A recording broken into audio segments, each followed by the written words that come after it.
ಧರ್ಮಸ್ಥಳದ ಬಂಗ್ಲಾಗುಡ್ಡದಲ್ಲಿ ಶೋಧ ಕಾರ್ಯ ಇನ್ನೂ ಕೂಡ ಮುಂದುವರೆದಿದೆ. ಬಂಗ್ಲಾಗುಡ್ಡದಲ್ಲಿ ಅಸ್ಥಿ ಪಂಜರದ ಹಲವು ಭಾಗಗಳು ಪತ್ತೆಯಾಗಿದೆ ಅನ್ನುವಂಥದ್ರ ಬಗ್ಗೆ ಲಭ್ಯವಾಗ್ತಾ ಇರುವಂತಹ ಮಾಹಿತಿ. ಎಸ್ಐಟಿ ತಂಡದ ಮೂಲಗಳಿಂದ ಸಿಕ್ಕಿರುವಂತಹ ಮಾಹಿತಿ ಇವತ್ತು ಮಧ್ಯಾಹ್ನ ಇನ್ಫ್ಯಾಕ್ಟ್ ಊಟದ ಬ್ರೇಕ್ ಕೂಡ ಕೊಟ್ಟಿಲ್ಲ. ಇನ್ನೂ ಕೂಡ ಕಾರ್ಯಾಚರಣೆ ಮುಂದುವರೆದಿದೆ. ಒಂದಿಷ್ಟು ಮೂಳೆಗಳು ಸಿಕ್ಕಿವೆ ಅನ್ನುವಂಥದ್ರ ಬಗ್ಗೆ TV9ಗೆ ಅಧಿಕೃತವಾಗಿ ಮಾಹಿತಿ ಲಭ್ಯವಾಗಿದೆ.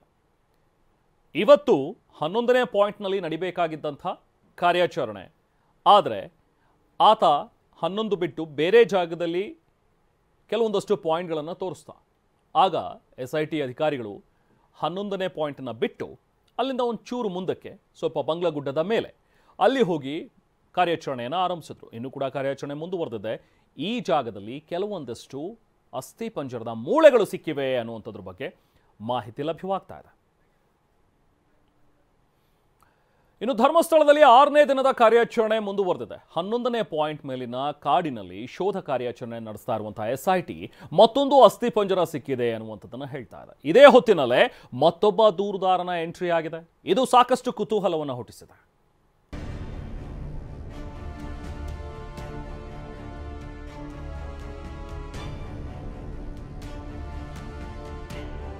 ಹನ್ನೊಂದನೇ ಪಾಯಿಂಟ್ನಲ್ಲಿ ಪತ್ತೆಯಾಯಿತು ಅಸ್ಥಿ ಪಂಜರದ ಭಾಗ. ಬಂಗ್ಲಾಗುಡ್ಡ ಕಾಡಿನೊಳಗೆ ಊಟ ಬಿಟ್ಟು SIT ಕಾರ್ಯಾಚರಣೆ. ಅಸ್ಥಿ ಪಂಜರದ ಭಾಗಗಳು ಪತ್ತೆಯಾಗಿವೆ.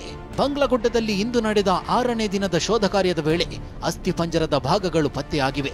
ಇಡೀ ದೇಶವನ್ನೇ ತುದಿಗಾಲ ಮೇಲೆ ನಿಲ್ಲಿಸಿದ್ದ ಧರ್ಮಸ್ಥಳದ ಬಂಗ್ಲಾಗುಡ್ಡೆಯಲ್ಲಿ 2ನೇ ಅಸ್ಥಿ ಪಂಜರದ ಭಾಗ ಸಿಕ್ಕಿದೆ.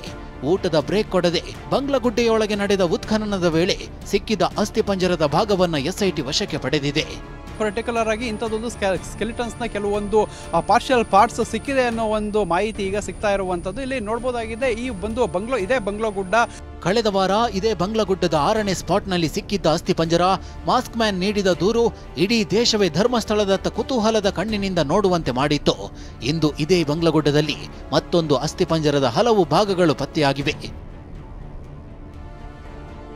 ದೇಶಾದ್ಯಂತ ಅಚ್ಚರಿ, ಆಘಾತ, ಭಯ, ತಲ್ಲಣ ಮತ್ತು ಕುತೂಹಲಗಳನ್ನು ಹುಟ್ಟಿಸಿರೋ ಕಂಡರಿಯದ ಈ ಪ್ರಕರಣ ಕ್ಷಣ ಕ್ಷಣಕ್ಕೂ ಕುತೂಹಲ ಕೆರಳಿಸ್ತಿದೆ.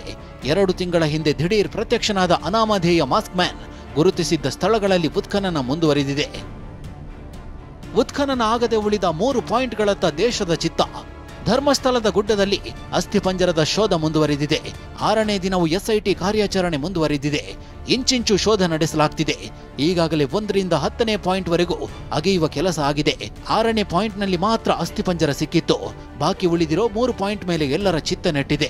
ಸೊ ಇವತ್ತು 5ನೇ ದಿನದ ಕಾರ್ಯಾಚರಣೆ ಏನು, ಈಗ 1ರಿಂದ 10 ಪಾಯಿಂಟ್ವರೆಗೂ ಕೂಡ ಎಲ್ಲ ಕಾರ್ಯಾಚರಣೆಗಳು ಮುಗಿದಿದೆ. ಅದರಲ್ಲಿ 6ನೇ ಪಾಯಿಂಟಲ್ಲಿ ಮಾತ್ರ ಅಸ್ಥಿ ಪಂಜರ ಸಿಕ್ಕಿದೆ. ಇವತ್ತು ಏನು 11, 12, 13 ಈ ಒಂದು 3ನ್ನ ಮಾಡುವಂತಹ ಅಂದರೆ ಈಗ ಮಾಡ್ತಾರೆ. ಅಂದರೆ 11ನೇ ಪಾಯಿಂಟಿಂದ ಆರಂಭ ಮಾಡ್ತಾರೆ. ಸದ್ಯಕ್ಕೆ 11ನೇ ಪಾಯಿಂಟ್ ಎಲ್ಲಿದೆ ಅಂತ ನಾವು ನೋಡ್ತಾ ಹೋಗೋದಾದ್ರೆ ನೋಡ್ಬೋದಾಗಿದೆ. ಇದು ಏನು 9, 10ನೇ ಪಾಯಿಂಟ್ ಇತ್ತು, ಅದರ ಪಕ್ಕದಲ್ಲೇ ಇರುವಂಥದ್ದು 11ನೇ ಪಾಯಿಂಟ್. ಅಂದರೆ ಉಜಿರೆ ಟು ಧರ್ಮಸ್ಥಳ ಹೋಗುವಂತಹ ಮಾರ್ಗ ಮಧ್ಯದಲ್ಲಿ ಏನು ಈ ಒಂದು ಗ್ರೀನ್ ಪರದೆಯನ್ನು ಹಾಕಿದ್ದಾರೆ, ಅಲ್ಲಿ 9, 10 2 ಪಾಯಿಂಟ್ ಆಗಿರುವಂಥದ್ದು. ಈಗ 11ನೇ ಪಾಯಿಂಟ್ ಇಲ್ಲಿದೆ. ಈ ಎಂಡ್ ಭಾಗ ಪರದೆ ಏನು ಕಾಣ್ತಾ ಇದೆ, ಇಲ್ಲಿ ಇರುವಂಥದ್ದೇ 11ನೇ ಪಾಯಿಂಟ್. ಮತ್ತು ಅದರ ಪಕ್ಕದಲ್ಲಿ ಇರುವಂಥ 12ನೇ ಪಾಯಿಂಟ್, ಅಲ್ಲಿಂದ ತುಂಬ ದೂರದಲ್ಲಿರುವಂಥದ್ದು 13ನೇ ಪಾಯಿಂಟ್. ದೂರುದಾರ ಗುರುತಿಸಿದ್ದ 13 ಪಾಯಿಂಟ್ಗಳ ಪೈಕಿ 10 ಸ್ಥಳಗಳನ್ನು SIT ಅಗೆದು ಬಗೆದು ಜಾಲಾಡಿದೆ. ಈ ಶೋಧ ಕಾರ್ಯಾಚರಣೆಯಲ್ಲಿ 6ನೇ ಪಾಯಿಂಟ್ನಲ್ಲಿ ಅಸ್ಥಿ ಪಂಜರವೊಂದು ಪತ್ತೆಯಾಗಿದ್ದು ಬಿಟ್ರೆ ಉಳಿದ ಯಾವುದೇ ಸ್ಥಳದಲ್ಲೂ ದೂರುದಾರ ಹೇಳಿದಂತೆ ಅಸ್ಥಿ ಪಂಜರವಾಗ್ಲಿ ಅಸ್ಥಿ ಪಂಜರದ ಕುರುಹುಗಳಾಗ್ಲಿ ಪತ್ತೆಯಾಗಿರಲಿಲ್ಲ. ನಿನ್ನೆ ಭಾನುವಾರದ ಬಿಡುವಿನ ಹಿನ್ನೆಲೆ ಇಂದು ಬೆಳಗಿನಿಂದಲೇ ಬಂಗ್ಲಾಗುಡ್ಡೆಯ ಪ್ರದೇಶಕ್ಕೆ SIT ತಂಡ ಭೇಟಿ ನೀಡಿತ್ತು.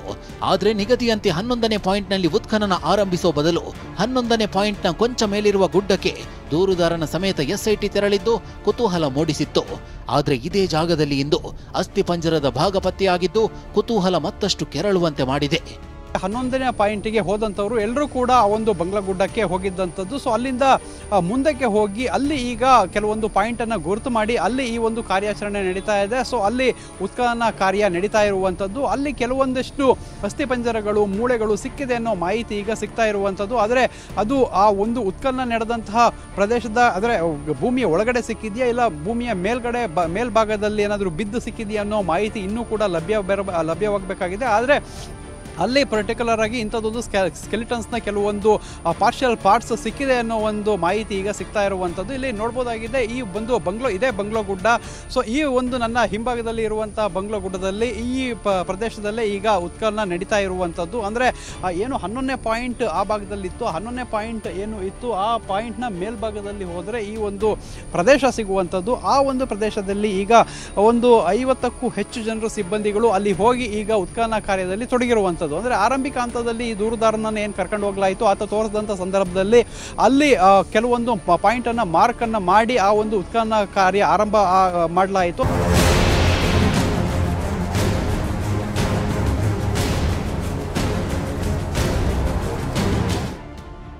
ಇನ್ನು ಅಸ್ಥಿಪಂಜರ ಶೋಧ ಕಾರ್ಯಕ್ಕೆ ಜಿಪಿಆರ್ ಟೆಕ್ನಾಲಜಿ ಬಳಕೆ ಮಾಡೋ ಬಗ್ಗೆಯೂ ಚರ್ಚೆ ಆಗ್ತಿದೆ. ಈಗಾಗಲೇ ದೂರುದಾರನ ಪರ ವಕೀಲರು ಎಸ್ಐಟಿಗೆ ಮನವಿ ಮಾಡಿದ್ದಾರೆ. ಆದರೆ ಸವಾಲುಗಳು ಕೂಡ ಇದೆ. ಆ GPRನ ಬಳಸಬೇಕು ಅಂತ ಹೇಳಿ ಅವರೇ ಅದರದ್ದು ಏನೋ ಒಂದು ಹುಲ್ಲು ಕಳೆ ಕೀಳುವಂಥ ಮಿಷಿನ್ ಏನಂತ ಅಷ್ಟೇ ಅದೇ ರೀತಿ ಮಾದರಿಯಾಗಿರುತ್ತೆ. ಜಾಸ್ತಿ ಮ್ಯಾನ್ ಪವರು ಕೂಡ ಬೇಕಾಗಲ್ಲ ಅಂತೇಳಿ ಅವರೇ ಆ ಪತ್ರದಲ್ಲಿ ಒಂದು ಸೊಲ್ಯೂಷನ್ ಕೊಟ್ಟಿದ್ದಾರೆ SITಗೆ. ಅಂದರೆ SIT ಏನಾದರೂ ದೊಡ್ಡ ಮಟ್ಟದ ಮಿಷಿನ್ನು ಬಳಸೋಕ್ಕಾಗಲ್ಲ ಅಂತ ಹೇಳುತ್ತೆ ಅಂತ ಹೇಳಿ ಅವರೇ ಅದ್ರ ಆ ಲೆಟ್ರೇಡಲ್ಲಿ ಒಂದು ಕೊಟ್ಟಿದ್ದಾರೆ. ಈ ಸಣ್ಣ ಮಿಷಿನ್ ಅದು ಬಳಸ್ಬೋದು ಅಂತ ಹೇಳಿ. ಸದ್ಯಕ್ಕೆ ಇವತ್ತು SIT ಅಂಥದ್ದೊಂದು ಮಿಷಿನ್ನ ಪ್ರಸ್ತಾಪವನ್ನು ಯಾವ ರೀತಿ ತಗೊಳುತ್ತೆ ಅನ್ನೋದು ನೋಡಬೇಕಾಗಿದೆ. ಎಂದಿನಂತೆ ಬಂದು ಡಿಗ್ಗಿಂಗ್ ಮಾಡಿ ಉತ್ಖನನ ಮಾಡಿ ಕಾರ್ಯಾಚರಣೆಯನ್ನು ಮಾಡುತ್ತಾ, ಇಲ್ಲ ಅಂತ ಹೇಳಿದರೆ ಆ GPR ಅನ್ನ ತೆಗೆದುಕೊಂಡು ಬರುವಂತ ವ್ಯವಸ್ಥೆಯನ್ನು ಏನಾದರೂ ಮಾಡುತ್ತಾ ಅನ್ನೋದನ್ನ ಕಾದು ನೋಡಬೇಕಾಗಿದೆ. 6ನೇ ಪಾಯಿಂಟ್ನಲ್ಲಿ ಸಿಕ್ಕ ಮೂಳೆ ರಹಸ್ಯ ಪತ್ತೆ ಸವಾಲು. ಇನ್ನು 6ನೇ ಸ್ಪಾಟ್ನಲ್ಲಿ ಸಿಕ್ಕಿದ್ದ ಅಸ್ಥಿಪಂಜರಕ್ಕೆ ಸಂಬಂಧಿಸಿದಂತೆ ಇದೀಗ ಫಾರೆನ್ಸಿಕ್ ಟೀಮ್ಗೆ ಮೂಳೆ ರಹಸ್ಯ ಪತ್ತೆ ಸವಾಲಾಗಿದೆ. 15ರಿಂದ 20 ವರ್ಷಗಳ ಹಿಂದೆ ಮಣ್ಣಿನಲ್ಲಿ ಹೂತಿರೋದ್ರಿಂದ ಮಣ್ಣಿನಲ್ಲಿ ಕಠಿಣ ರಾಸಾಯನಿಕಗಳಿಂದ DNA ನಾಶ ಆಗಿರೋ ಸಾಧ್ಯತೆ ಹೆಚ್ಚಿದೆ.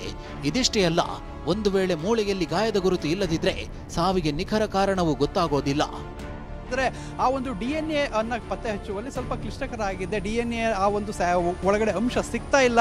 ಸೊ ಅದನ್ನು ಪತ್ತೆ ಮಾಡಲಿಕ್ಕೆ ಎಲ್ಲರೂ ಎಲ್ಲ ಬಾರಿ ಪ್ರಯತ್ನವನ್ನು ಪಡ್ತಾ ಇರುವಂಥದ್ದು. ಮತ್ತು ಅದರ ಏಜ್ ಅಂತ ಹೇಳಿದ್ರೆ ಆ ಒಂದು ಸ್ಕೆಲಿಟನ್ ಮೃತಪಟ್ಟು ಒಂದು 15 ವರ್ಷ ಆಗಿರ್ಬೋದು ಅನ್ನೋ ಮಾಹಿತಿ ಕೂಡ ಸಿಕ್ಕಿರುವಂಥದ್ದು. 15ರಿಂದ 20 ವರ್ಷದಲ್ಲಿ ಈ ಒಂದು ವ್ಯಕ್ತಿ ಮೃತಪಟ್ಟಿರುವಂಥದ್ದು. ಅದಾದ ಬಳಿಕ ಅಲ್ಲಿ ಆ ಒಂದು ಹುಣ್ಣಾಗಿದೆ ಅನ್ನೋ ಮಾಹಿತಿ ಈಗ ಸಿಕ್ಕಿರುವಂಥದ್ದು. ಸದ್ಯಕ್ಕೆ ಅದರ ಲಿಂಗವನ್ನು ಪತ್ತೆ ಮಾಡಬೇಕಾಗಿರುತ್ತೆ. ಮತ್ತು DNA ತುಂಬ ಇಂಪಾರ್ಟೆಂಟ್ ಆಗುತ್ತೆ. DNA ಇಂಪಾರ್ಟೆಂಟ್ ಯಾಕೆ ಅಂತ ಹೇಳಿದ್ರೆ ಹಳೆ ಕೇಸ್ಗಳಿಗೆ ಮತ್ತು ಇದಕ್ಕೂ ತಾಳೆ ಹಾಕುವ ಸಂದರ್ಭದಲ್ಲಿ DNA ಮತ್ತು ಅದರ ಏಜ್ ಎರಡೂ ಕೂಡ ಬೇಕಾಗುತ್ತೆ.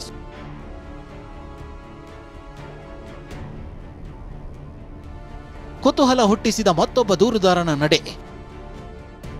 ಶವಗಳ ಶೋಧದ ಹೊತ್ತಿನಲ್ಲೇ ಮತ್ತೊಬ್ಬ ದೂರುದಾರನ ನಡೆ ಸಾಕಷ್ಟು ಕುತೂಹಲಕ್ಕೆ ಕಾರಣವಾಗಿದೆ. 15 ವರ್ಷಗಳ ಹಿಂದೆ ಬಾಲಕಿಯೊಬ್ಬಳು ಅನುಮಾನಾಸ್ಪದವಾಗಿ ಸಾವನ್ನಪ್ಪಿದ್ದಾಳೆ. ಕಾನೂನು ಪ್ರಕ್ರಿಯೆ ನಡೆಸದೆ ಬಾಲಕಿಯನ್ನ ಹೂತು ಹಾಕಿದ್ದಾರೆ. ಹೂತು ಹಾಕಿರೋ ಜಾಗ ಗೊತ್ತಿದೆ ಅಂತಿರೋ ಸಾಮಾಜಿಕ ಹೋರಾಟಗಾರ ಜಯಂತ್ ಇಂದು ಬೆಳ್ತಂಗಡಿಯಲ್ಲಿರೋ SIT ಕಚೇರಿಗೆ ಆಗಮಿಸಿದ್ರು. ಆದರೆ ಇದು ಪ್ರತ್ಯೇಕ ಪ್ರಕರಣ ಆಗಿರೋದ್ರಿಂದ, ಅಂದರೆ ಬೇರೆ ಪ್ರಕರಣ ಆಗಿರೋದ್ರಿಂದ ಈ ದೂರು ಅರ್ಜಿಗೆ ಸಂಬಂಧಪಟ್ಟಂತೆ ಇನ್ನೊಂದು FIR ಅನ್ನು ಮಾಡಬೇಕು. ಸೊ ಅದಕ್ಕೆ ಇಲ್ಲಿ ಈಗ SIT ಕಚೇರಿಯಲ್ಲಿರ್ತಕ್ಕಂಥ ಅಧಿಕಾರಿಗಳು ಹೇಳಿರುವಂಥದ್ದು SP ಅವರು ಬಂದ ಮೇಲೆ ಅವರ ಸಮ್ಮುಖದಲ್ಲಿ ತಾವು ದೂರನ್ನು ಕೊಡಿ ಅಂತೇಳಿ.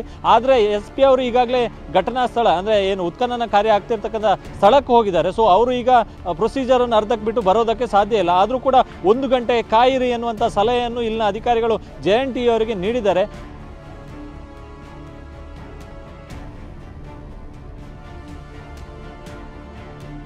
ಇನ್ನು SIT ತನಿಖೆ ಬಗ್ಗೆ ಪ್ರತಿಕ್ರಿಯಿಸಿದ ಗೃಹ ಸಚಿವ ಪರಮೇಶ್ವರ್, SIT ತನಿಖೆ ಮುಗಿದ ಬಳಿಕ ಸರ್ಕಾರಕ್ಕೆ ವರದಿ ಕೊಡ್ತಾರೆ. ತನಿಖೆ ಪ್ರಗತಿ ಬಗ್ಗೆ ನಮಗೆ ಯಾವುದೇ ಮಾಹಿತಿ ನೀಡಲ್ಲ ಅಂದ್ರು. SIT ತನಿಖಾ ತಂಡ ತಮಗೇನಾದರೂ ಮಾಹಿತಿ ಏನಾದರೂ ನಮಗೆ ಯಾವ ಬ್ರೀಫಿಂಗ್ ಕೂಡ ಮಾಡಿಲ್ಲ. ಅವರು ಸಂಪೂರ್ಣ ಮಾಡಿದ ಮೇಲೆ ವರದಿ ಕೊಡ್ತಾರೆ ಸರ್ಕಾರಕ್ಕೆ. ಅದು ಬ್ರೀಫಿಂಗ್ ನನಗೆ ಯಾವುದನ್ನು ಮಾಡಿಲ್ಲ. ಧರ್ಮಸ್ಥಳದಲ್ಲಿ ಶವ ಹೂತು ಹಾಕಿರೋದಾಗಿ ಮಾಸ್ಕ್ ಮ್ಯಾನ್ ಆರೋಪ ಭಾರಿ ಸಂಚಲನ ಹುಟ್ಟಿಸಿದೆ. ಈ ನಡುವೆ ಮತ್ತೊಬ್ಬ ದೂರುದಾರ ಪ್ರತ್ಯಕ್ಷವಾಗಿದ್ದು ಕುತೂಹಲ ಕೆರಳಿಸಿದೆ. ಪೃಥ್ವಿರಾಜ್ ಜೊತೆ ಅಶೋಕ್, TV9 ಮಂಗಳೂರು. ಇನ್ನು ಮತ್ತೊಬ್ಬ ದೂರುದಾರ ಈಗ ಹೇಳ್ತಾ ಇರುವಂಥ ವಿಚಾರ, ಧರ್ಮಸ್ಥಳದಲ್ಲಿ ಬಾಲಕಿಯ ಶವವನ್ನು ಹೂತಿದ್ದೀವಿ, ಅದ್ರ ಬಗ್ಗೆ ನಾನೇ ಸಾಕ್ಷಿದಾರ ಅನ್ನುವಂಥದ್ದನ್ನು ಆತ ಜಯಂತ್ ದೂರಿನಲ್ಲಿ ಹೇಳ್ತಾರೆ. ವಿಶೇಷ ತನಿಖಾ ತಂಡಕ್ಕೆ ಒಂದು ದೂರು ಕೊಡೋದಕ್ಕೆ ಅಂಥೇಳಿ ಇವತ್ತು ಅರ್ಜಿಯನ್ನು ಸಲ್ಲಿಸಿದ್ರು. T ಜಯಂತ್ ಅಂಥೇಳಿ ಇವ್ರ ಹೆಸರು. ಜಯಂತ್ ದೂರನ್ನ ಪರಿಶೀಲಿಸಿ ನಂತರ ಆ ದೂರಿನ ಹಿಂದೆ ಒಂದು ಬರಹ ಅಂತ ಬರೀತಾರೆ. ಯಾಕಂತ ಹೇಳಿದ್ರೆ ಈಗ SIT ಫಾರ್ಮ್ ಆಗಿರುವಂಥದ್ದು ಸರ್ಕಾರದಲ್ಲಿ. ಸೊ ಸರ್ಕಾರಕ್ಕೆ ಈಗ ಏನು ಒಬ್ಬ ಹೊರಗಡೆ ಬಂದು ನಾನು 100 ಶವಗಳನ್ನು ಹೂತಿಟ್ಟಿದ್ದೀನಿ ಅನ್ನುವಂಥದ್ದನ್ನ ಹೇಳ್ದ, ಅದನ್ನ ಆಧರಿಸಿ ಒಂದು SITಯನ್ನು ಫಾರ್ಮ್ ಮಾಡಲಾಯಿತು. ಸೊ ಈಗ ಯಾರೇ ಮುಂದೆ ಬಂದು ಕಂಪ್ಲೇಂಟ್ ಕೊಟ್ಟರೂ ಕೂಡ ಮೊದಲು ಲೋಕಲ್ ಸ್ಟೇಷನ್ನಲ್ಲಿ ಹೋಗಿ ಕಂಪ್ಲೇಂಟನ್ನು ಮಾಡಿ ಅಂತ ಅವ್ರು ಹೇಳ್ತಾರೆ. ಸೊ ಹಾಗಾಗಿ ಒಂದು ಹಿಂಬರಹವನ್ನು ಅವರು ಬರೆದು ಕಳಿಸಿದ್ರು. ಲೋಕಲ್ ಸ್ಟೇಷನ್ಗೆ ಹೋಗಿ ಅವರು ದೂರನ್ನ ದಾಖಲಿಸಿ ಅನ್ನುವಂಥದ್ರ ಬಗ್ಗೆ ಸೂಚನೆಯನ್ನ ಕೊಟ್ಟಿದ್ರು. ಅದರಂತೆ ಈಗ ಲೋಕಲ್ ಸ್ಟೇಷನ್ಗೂ ಕೂಡ ಜಯಂತ್ ಹೋದ್ರು. ಇವರನ್ನ ನಾವು ಪ್ರತಿನಿಧಿ ಅಶೋಕ್ ಮಾತನಾಡಿಸಿದ್ದಾರೆ. ಬನ್ನಿ ಏನು ಹೇಳ್ತಾರೆ ನೋಡೋಣ. ಸ್ಥಳದಲ್ಲಿ ಶವ ಹೂತು ಹಾಕಿರೋ ಪ್ರಕರಣಕ್ಕೆ ಸಂಬಂಧಪಟ್ಟಂತೆ ಇದೀಗ ಮತ್ತೊಬ್ಬರು ದೂರುದಾರರು ಬಂದಿದ್ದಾರೆ. ಸೊ 15 ವರ್ಷದ ಬಾಲಕಿಯೊಬ್ಬಳು ಅನುಮಾನಾಸ್ಪದವಾಗಿ ಸಾವನ್ನಪ್ಪಿದ್ರು. ಸೊ ಕಾನೂನು ಪ್ರಕ್ರಿಯೆ ನಡೆಸದೆ ಆಕೆಯ ಮೃತದೇಹವನ್ನು ಹೂತಲಾಗಿದೆ ಎನ್ನುವಂತ ಆರೋಪವನ್ನು ಮಾಡಿರ್ತಕ್ಕಂಥದ್ದು. ಈ ವಿಚಾರದ ಕುರಿತಂತೆ ಮಾತನಾಡೋದಕ್ಕೆ ದೂರುದಾರರಾಗಿರ್ತಕ್ಕಂಥ ಜಯನ್ ಅವರು ನಮ್ಮ ಜೊತೆ ಇದ್ದಾರೆ. ಸರ್, ಇವತ್ತು ತಾವು ದೂರು ನೀಡಕ್ಕೆ ಬಂದಿದ್ರಿ. ಸೊ ಸ್ಟೇಷನ್ ಅಲ್ಲಿ ಏನೇನಾಯ್ತು? SIT ಕಚೇರಿಯಲ್ಲಿ ಏನಾಯ್ತು? ಸರ್, ಶನಿವಾರ ಬಂದಿದ್ದೆ ಸರ್. ಯತೇಂದ್ರ ಸರ್ ಅವ್ರನ್ನ ಮಾತಾಡಿಸಿದೆ. ಸೋಮವಾರ ಬನ್ನಿ ಅಂತ ಹೇಳಿದ್ರು. ಅದರ ಪ್ರಕಾರವಾಗಿ ನಾನು ಸೋಮವಾರ ಬಂದೆ. ಅವಾಗ ಬರುವಾಗಲೇ ಯಾರಿಗೋ ಕರೆ ಮಾಡಿ ಕೇಳಿದ್ರು. ಅವರು ದೂರು ಕೊಡ್ಲಿಕ್ಕೆ ಬಂದರೆ ಏನು ಮಾಡ್ಬೇಕಂತ ಕೇಳಿದ್ರು. ಅದು ಠಾಣೆ ಕೊಡಿ ಅಂತ ಹೇಳಿದ್ರು. ಬೆಳ್ತಂಗಡಿ. ನನಗೆ ನಂಬಿಕೆ ಇಲ್ಲ ಅಂತ ಓಪನ್ ಆಗಿ ಹೇಳಿದೆ. ನನಗೆ ಗೊತ್ತಿರುವ ವಿಷಯ, ನನಗೆ ನಂಬಿಕೆ ಇಲ್ಲ ಇವ್ರ ಮೇಲೆ, ಅದಕ್ಕೆ ಕೊಡಲ್ಲ ಅಂತ ಹೇಳಿದೆ. ಅಷ್ಟೊತ್ತಿಗೆ ಮತ್ತೆ ಅಲ್ಲಿಂದ SP ಅನ್ನು ಕರೆಸರು. ಅವ್ರು ಬರ್ತಾ ಇದ್ದಾರೆ ಅಂತ ಹೇಳಿ ಸೈಮನ್ ಸರ್ ಬಂದರು, ಕೇಳಿದ್ರು. ಮತ್ತು ಏನು ಸರ್ ಪ್ರೊಸೀಜರು, ಏನು ಇಲ್ಲಿ ತಗೊಳ್ಳೋಲ್ಲ ಅಂತ ಕೇಳಿ, ಇಲ್ಲ ನೀವು ಒಂದು ವಿಷಯ ಮಾಡಿ, ಯಾವ ಸ್ಥಳೀಯ ತಾನೇ ಕೇಳಿದ್ರು. ಧರ್ಮಸ್ಥಳ ಅಂತ ಹೇಳಿದೆ. ಆ ಧರ್ಮಸ್ಥಳ ಸರಿ ಅಲ್ಲೇ ಕೊಡಿ ಅಂತ ಹೇಳೋ. ಮತ್ತೆ ಡೌಟ್ ಇತ್ತು, ಹೌದಾ ತಗೊಳ್ಬೋದು ಇಲ್ವಾ ಅಂತ. ಮತ್ತೆ ಅವರ ಆ ಸುತ್ತೋಲೆಯನ್ನು ತೆಗೆದಿದ್ದಾರೆ. ಸುತ್ತೋಲೆಯನ್ನು ತೆಗೆದು ಓದಿ ನೋಡಿದ್ದಾರೆ. ಓದಿ ನೋಡಿ ಹೇಳಿದ್ರು, ನೋಡಿ ಅಲ್ಲೇ ಕೊಡಿ. ಅವ್ರು ಡಿಲೇ ಮಾಡ್ಬೋದು. ಇಲ್ಲ ಅಲ್ಲಿ ಕೊಡಿ, ನೀವು ಅಲ್ಲಿ ಕೊಟ್ಟರೆ FIR ಆಗುತ್ತೆ, ಅದು ಇವರ ಮುಖ್ಯಸ್ಥರಿಗೆ ಹೋಗುತ್ತೆ, ಅಲ್ಲಿಂದ ಇವರಿಗೆ ತನಿಖೆ ಬರುತ್ತೆ, ಮಾಡ್ತೀವಿ ಅಂತ ಹೇಳಿದ್ದಾರೆ ಸರ್. ಏನಿದೆ ಸರ್ ಪ್ರಕರಣ? ಏನಿದೆ ಪ್ರಕರಣ? ಒಂದು ಹೆಣ್ಣು ಮಗಳನ್ನು ಹೀನಾಯವಾಗಿ ಯಾರೋ ಕೊಲೆ ಮಾಡಿ ತಂದಾಕಿರೋದು, ಯಾರಂತ ಗೊತ್ತಿಲ್ಲ. ಆ ಮಗುವನ್ನು ಆದರೆ ಪೊಲೀಸ್ ಅಧಿಕಾರಿಯವರು ಅದರ ರೀತಿಯಲ್ಲಿ ಏನು ಕಾನೂನು ಚೌಕಟ್ಟಲ್ಲಿ ಕೆಲಸಗಳು ಮಾಡಬೇಕಿತ್ತು, ಅದು ಮಾಡಿಲ್ಲ. ಯಾರನ್ನೋ ಒಬ್ಬನ ಕರೆಸಿ ತಂದರು. 2 ಫೀಟ್ 1.5 ಫೀಟ್ ಗುಂಡಿ ತೆಗೆದು ಹೇಳೋದು ಅಲ್ಲಿ ಹಾಕಿ ಮುಚ್ಚಿದ್ರು. ಅದು ವಿಷಯ. ನೀವು ಪ್ರತ್ಯಕ್ಷವಾಗಿ ಇದನ್ನು ನೋಡಿದ್ರೆ? ಹೌದು, ಅದಕ್ಕೆ ನಾನು ಹೇಳ್ತಾ ಇರೋದು. ಅದಕ್ಕೆ ನಾನು ಇಷ್ಟು ಧೈರ್ಯ ಮಾತಾಡ್ತಾ ಇರೋದು. ಕದ್ದು ಮುಚ್ಚಿ ಮಾತಾಡೋ ಅವಶ್ಯಕತೆ ಇಲ್ವಾ? ಎಸ್. ಅದಕ್ಕೆ ಸಂಬಂಧ ಏನೋ ಸಾಕ್ಷ್ಯಾಧಾರಗಳನ್ನು ಕೂಡ ಜೀವಂತ ಸಾಕ್ಷಿ ಇದ್ದಾರೆ. ತನಿಖೆ ಪ್ರಾರಂಭ ಆಗುವಾಗ ಅವ್ರನ್ನ ತಂದು ನಿಲ್ಲಿಸ್ತೀವಿ ಸರ್. ವಿಶ್ವಾಸ ಇದೆಯಾ ತಮಗೆ? ಸರ್, ಜೀವಂತ ಸಾಕ್ಷಿ ಇರೋವರೆಗೂ ನನಗೆ ನಂಬಿಕೆ ಇದೆ. ಜೀವಂತ ಸಾಕ್ಷಿ ಮುಗಿದರೆ ಮತ್ತೆ ನಂಬಿಕೆ ಇಲ್ಲ. ನಾನು ಒಬ್ಬನೇ ಆದ್ರೆ ನನಗೆ ನಂಬಿಕೆ ಇರಲಿಲ್ಲ. ನನ್ನೊಂದೇ ನೋಡಿದವರಿದ್ದಾರೆ. ಮತ್ತಿನ್ನೇ ಸರ್, ಇವತ್ತು ಯಾವುದೇ ನ್ಯಾಯಾಲಯಕ್ಕೆ ಹೋದ್ರೆ ಯಾವ್ದು ಬೇಕಾಗಿರುತ್ತೆ? ಪೇಪರ್ ಅಲ್ಲ, ಜೀವಂತ ಸಾಕ್ಷಿ ಬೇಕಲ್ಲ. ಅವಲ್ಲ ಸರ್, ಅದು ಇದೆ ಸರ್. ಅದಕ್ಕೆ ಬಂದಿದ್ದೀನಿ ಸರ್. ಈ ಪ್ರಕರಣದಲ್ಲಿ ಯಾರ್ದು ಲೋಪ? ಅಧಿಕಾರಿಗಳು ಲೋಪ? ಅಧಿಕಾರಿಯವರು ಮಾಡೋ ಕೆಲಸ, ಅಧಿಕಾರಿಯವರು ಪ್ರತಿಯೊಂದು ಠಾಣೆಯಲ್ಲಿ ಮಾಡೋ ಕೆಲಸಕ್ಕೆ ಇದೆಲ್ಲ ಆಗ್ತಾ ಇರೋದು. ಅದು ಸರಿ ಆಗಬೇಕು. ಈ SIT ತಂಡದಿಂದ ಕರ್ನಾಟಕ ರಾಜ್ಯದಲ್ಲಿ ಈ ಇಲಾಖೆಯವರು ಮಾಡ್ತಾರೋ ಎಲ್ಲ ಕೆಲಸ ಕ್ಲಿಯರ್ ಆಗಬೇಕು ಸರ್. ಅದಕ್ಕೆ ಬಂದಿದ್ದೀನಿ ಸರ್. ಈ ಪ್ರಕರಣ ನಡೆಯುವಂತ ಸಂದರ್ಭದಲ್ಲಿ ಆ ಟೈಮಲ್ಲಿ ಯಾರು ಇದ್ರು ಸರ್? ಅಧಿಕಾರಿ ಯಾರು? ಅದು ತನಿಖೆಯಲ್ಲಿ ಬರಲಿ ಸರ್. ಆ ತನಿಖೆಯಲ್ಲಿ ಬರಲಿ. ನಾಳೆ ಅವರು ಇಲ್ಲದೆ ಆದರೆ ಅದಕ್ಕೋಸ್ಕರ. Yes sir. ಇದಿಷ್ಟು ದೂರುದಾರರಾಗಿರ್ತಕ್ಕಂಥ ಜಯನ್ ಅವರು ಹೇಳಿರ್ತಕ್ಕಂಥ ಮಾತು. ಕ್ಯಾಮ್ರಾ ಪರ್ಸನ್ ಹರೀಶ್ ಜೊತೆ ಅಶೋಕ್, TV9 ಮಂಗಳೂರು.